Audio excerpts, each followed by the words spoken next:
La voz de los protagonistas. Contacto telefónico. Y le damos la bienvenida vía telefónica a la Ciudad de México a Pedro Higuera Velázquez. Él es presidente de la Comisión Fiscal de Coparmex Nacional. Pedro, gracias por acompañarnos. Aquí en el estudio Marcela Pámanes y un servidor, Juan Ceballos. Juan, mucho gusto en saludarte. Igualmente, Marcela, muy buenos días.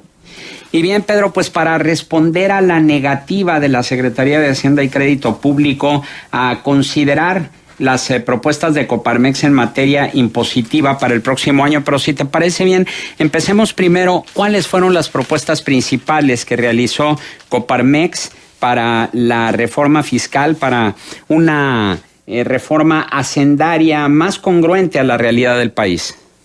Sí, claro. La semana pasada presentamos un paquete de propuestas fiscales en donde se busca siempre fortalecer los ingresos tributarios y también un tema fundamental es hacer competitivo al sistema fiscal para atraer inversión, para promover el empleo. ¿Cuáles son nuestros principales ejes? Pues tienen que ver con el fomento al empleo, tienen que ver con la certidumbre jurídica, dar mayor certidumbre jurídica al contribuyente, medidas para impulsar la inversión y, por supuesto, algo fundamental, fomentar la formalidad y la simplificación fiscal. Un tema importante para nosotros, Marcela, Juan, pues es el tema cómo fomentar más el empleo, y uno de los ejes importantes pues tiene que ver con la deducción plena de las prestaciones laborales, deducir al 100% las prestaciones laborales, que es un tema, uno de los cambios que hubo a partir del 2014. Ahora, otros temas que también abordamos como una forma de fomentar el empleo, pues tiene que ver con una redistribución y actualización de la tarifa del impuesto sobre la renta. ¿A qué me refiero? Desde el 2009 la tarifa del impuesto sobre la renta pues no se ha actualizado, no se han actualizado los rangos, la cuota fija de la tarifa, y pues esto provoca un aumento en el impuesto hacia las personas físicas. Entonces lo que nosotros decimos, hay que actualizar esa tarifa que ya lleva más de un 23% de inflación, por una parte, y por otra, en el caso, por ejemplo, de personas físicas con ingresos de hasta 10,000 pesos mensuales, actualmente pagan un impuesto del 10%, prácticamente inmediatamente el rango de la tarifa, al aplicar la tarifa, los lleva a un porcentaje del 10%. Lo que nosotros proponemos es revisar hasta qué monto se puede reducir esa carga para personas físicas con ingresos de hasta 10,000 pesos mensuales, siempre sí pagando impuestos. Y aquí quiero destacar algo. ¿Qué es lo que dice la propuesta de Coparmex? Personas físicas que ganan mucho, que ganan más de 3 millones de pesos, hay que mantener el rango máximo de la tasa del 35%. No debe de haber alguna reducción en ese sentido y mantener el rango máximo de la tasa del 35% para personas físicas. Y luego algo de lo que no se ha hablado y que yo creo que es un tema importante que hay que analizar en esta propuesta, bases homogéneas para los impuestos estatales de remuneraciones al personal, los impuestos de nómina. Actualmente hay entidades que pues graban el impuesto, una misma nómina de un trabajador pudiera estar sujeta en dos entidades, sujeta al mismo pago del impuesto.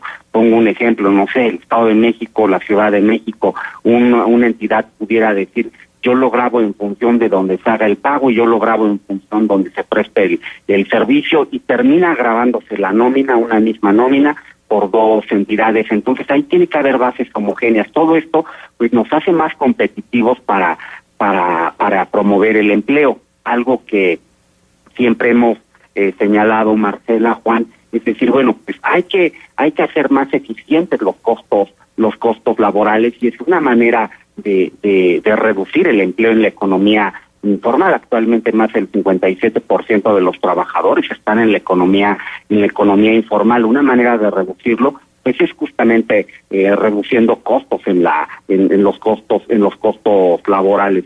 Estas son una parte de las propuestas. Hay otras que tienen que ver con certidumbre jurídica, por ejemplo. En el tema de certidumbre jurídica, pues creemos que se tiene que fortalecer en aquellos casos donde hay en las facultades discrecionales de las autoridades, cómo fortalecer la certidumbre jurídica a los contribuyentes. Pues hay que revisar el marco jurídico, tenemos que hacer una revisión del marco jurídico en aquellos puntos donde hay cierta ambigüedad, en donde se tenga que revisar estas facultades discrecionales. Pongo un ejemplo: la cancelación de sellos digitales de los contribuyentes. Son muchos los supuestos que se comprenden para la cancelación de un sello digital. Nosotros creemos que en aquellos casos donde hay abusos por parte de los contribuyentes, donde hay prácticas abusivas de los contribuyentes, sin lugar a dudas se tiene que cancelar los sellos digitales para que no puedan seguir emitiendo comprobantes. Pero hay que revisar en qué casos sí se debe de hacer, y en aquellos casos donde no necesariamente lo amerita como tal, ¿no? Y bueno, hay otras propuestas que nos pueden ayudar a fomentar la inversión, Marcela y Juan, como por ejemplo puede ser el tema del acreditamiento de retención de ISR de dividendos. Es un tema importante. ¿Qué pasa con este impuesto? A partir del 2014, cuando se pagan dividendos, hay un nuevo impuesto, que es el 10% de impuesto sobre la renta, pero este 10% que se paga de impuesto sobre la renta es un pago de impuesto definitivo. Entonces, para un inversionista, para un accionista, un empresario, y hablemos no de un gran empresario, hablemos de un pequeño empresario, por ejemplo, pues además de que ya pagó un impuesto a nivel corporativo, tiene que pagar un 10% de impuesto sobre la renta adicional a lo que pagaría cualquier otra persona física que se dedica a otra actividad. Entonces, ¿qué es lo que proponemos?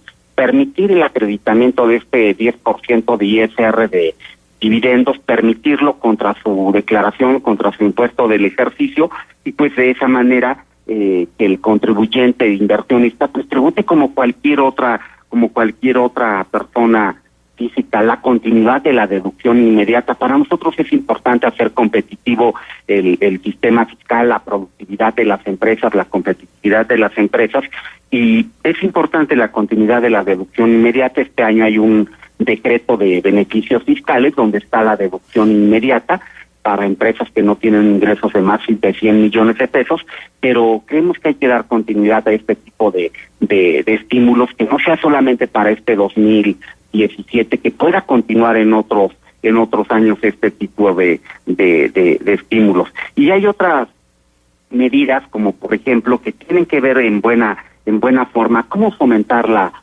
formalidad, cómo contribuir a hacer de la simplificación fiscal un proceso de mejora continua. Es un tema fundamental. Entonces, para hacer de la simplificación fiscal un tema de mejora continua, lo que proponemos es un comité de mejores prácticas fiscales, en donde a través del diálogo constructivo, pues con la autoridad, con Prodecon, con organismos empresariales, con organismos profesionales, pues podamos participar en mesas de diálogo y de reflexión para poder revisar todos aquellos temas en los que se puede avanzar en materia de simplificación. Yo creo que esto es algo que eleva la competitividad de las empresas y nos puede ayudar en buena medida. También otros temas, por ejemplo, a partir de este año entró en vigor el régimen el esquema alternativo de cumplimiento, que es para aquellas personas morales que tienen ingresos de hasta 5 millones de pesos, pues se les da la posibilidad, como una facilidad en el cumplimiento de sus obligaciones, se les da la facilidad de que puedan tributar con flujo de efectivo, es decir, hasta que cobran su servicio, su enajenación de bien, hasta que cobran, acumulan, igual deducen hasta que pagan, y pues es una manera sencilla de que puedan cumplir con el pago de sus impuestos. Bueno, pues yo creo que todavía ahí se pueden hacer unas mejoras a este esquema alternativo de cumplimiento, pues con el ánimo de que aquellas empresas, sobre todo la microempresa, pues se les facilite el cumplimiento de sus obligaciones. Y luego temas importantes para nosotros en materia de formalidad, el esquema alternativo el régimen de incorporación fiscal que entró en vigor en el 2014, el programa Crezcamos Juntos. Yo creo que es un gran programa, es un esquema atractivo el régimen de incorporación fiscal, en donde participan pues muchas instituciones, donde participa el SAT, donde participa el IMSS, el Infonavit, Nacional Financiera, donde participa, por ejemplo, Secretaría del Trabajo, donde participan las entidades federativas, pero yo creo que tenemos que hacer una evaluación de cómo va el programa, de cómo se ha ido implementando, de cuáles han sido sus avances, pero también cuáles son sus potenciales de mejora. Yo creo que a 4 años, estamos en diciembre de este año, pues ya se cumple 4 años de implementación de la reforma. Yo creo que es buen momento para hacer una evaluación de cómo se ha ido implementando este régimen de incorporación fiscal e identificar sus potenciales de mejora. Así en términos muy generales, un repaso rápido, Marcela y Juan, de los puntos que presenta la propuesta fiscal de Coparmex. Bien, estamos charlando con Pedro Higuera Velázquez, presidente de la Comisión Fiscal de Coparmex Nacional. Ahora, ¿cuál es tu opinión en cuanto al rechazo de esta propuesta por parte de la Secretaría de Hacienda bajo el argumento de que hay pocos espacios para hacer modificaciones al marco tributario? Claro, bueno, nosotros hemos presentado esta propuesta, hicimos un estudio, incluso redactamos ahí algunas iniciativas que ponemos en la mesa. De ninguna manera se puede pensar que esto es algo concluyente, algo definitivo. Nosotros lo que buscamos es poner en la mesa una agenda de temas. Eso es lo que queremos, hacer una agenda de temas en los que en estos temas que estamos poniendo en la mesa, a partir del diálogo podamos construir, podamos enriquecer y podamos reflexionar cada uno de los puntos que ponemos en la mesa. Nosotros creemos que hay puntos que incluso requieren una aplicación pues en el corto plazo, medidas en el corto plazo, como son la deducción de prestaciones laborales. No todo tiene impacto recaudatorio. Yo creo que hay muchos... Pedro, discúlpame que te interrumpa, avanzar. pero es que no parece haber una disposición al diálogo por parte de las autoridades hacendarias. El propio Mid Curibreña, el secretario de Hacienda, fue categórico al afirmar que hay pocos espacios para hacer modificaciones, máxime que Coparmex, junto con otros organismos empresariales y profesionales expertos en materia fiscalista, año con año vienen haciendo casi las mismas propuestas ante los mismos oídos sordos de las autoridades hacendarias. ¿Será que entonces tendremos que esperar hasta el 2018? Porque pues ya prácticamente el año entrante va a ser electoral y el paquete fiscal se va a analizar el próximo mes. Entonces, ¿hay esperanza de que salga adelante algo? ¿Tendremos que esperar a la próxima administración 2018-2024? El próximo 8 de septiembre es la fecha límite para presentar el paquete. Y nosotros, nuestro llamado pues es hacer un análisis de lo que hoy presentamos, de lo que presentamos la semana pasada. Nosotros creemos que no se puede postergar decisiones para el 18 para la siguiente administración. Yo creo que tiene que haber espacio para dialogar los distintos temas que presentamos. Entendemos que nosotros lo vemos como una agenda en la que hay temas que se pueden ir revisando, que se pueden ir dialogando y sobre ellos se puede ir construyendo. Ahí nuestro llamado pues es en el sentido de sí dialogar, de sí revisar la propuesta, cada uno de los temas. No necesariamente los temas que estamos presentando van a implicar un impacto recaudatorio. Nosotros lo que vemos es que con esta propuesta que se presenta queremos hacer competitivo al sistema tributario, a nuestro marco tributario. Eso es lo que buscamos, y yo creo que ahí el llamado pues es hacer mesas de trabajo y poder dialogar en las mismas.